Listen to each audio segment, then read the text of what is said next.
Gel dostum Necip'e demalıyıq. Tabiqat arasında. Kazanlar.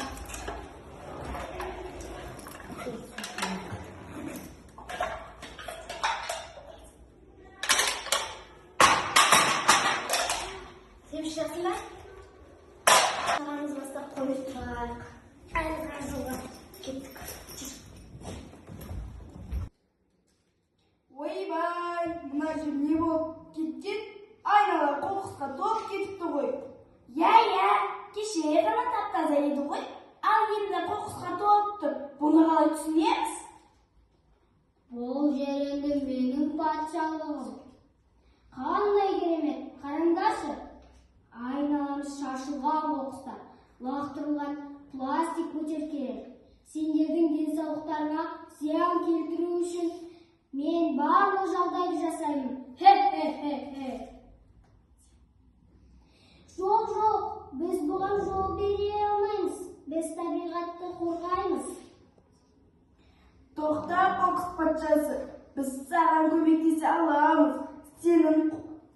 Сенің қоқыстарыңды қайта өңдеуге болады.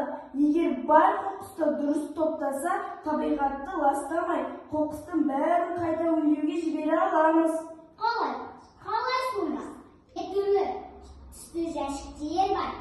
Керемет, сенің жәшіктерің әдемі екен. Көк жәшік қағаз қалдықтары үшін, сары жәшік пластик қалдықтары үшін, ал жасыл жәшік шыны бөтелкелер үшін, ал қызыл жәшік қауіпті қалдықтары үшін.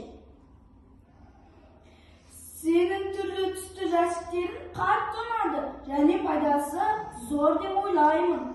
Дұрыс айтасың. Бәріміз осылай сұрыптасақ, қоқыс азайып, табиғатымызды тазартып, қоқыстарды қайта өңдеуге жібере аламыз. Дұрыс айтасың. Балалар, енді сендер нағыз табиғат қорғаушылар болдыңдар. Мүмкін менде сендер сияқты табиғат қорғаушылары сияқты өзін-өзімді қосамын.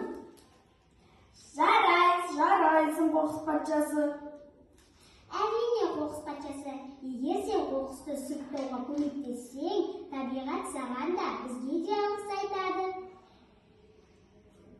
Білім білмесеңдер, достар, қоқыстар адам денсаулығына кері әсерін тигізеді. Иә, алдымен ауаны ластады. Ластаған ауамен біз демаламыз. Одан кейін өкпе аурулары пайда болады. Онда менің ауырғым келмейді. Қоқыс патшасы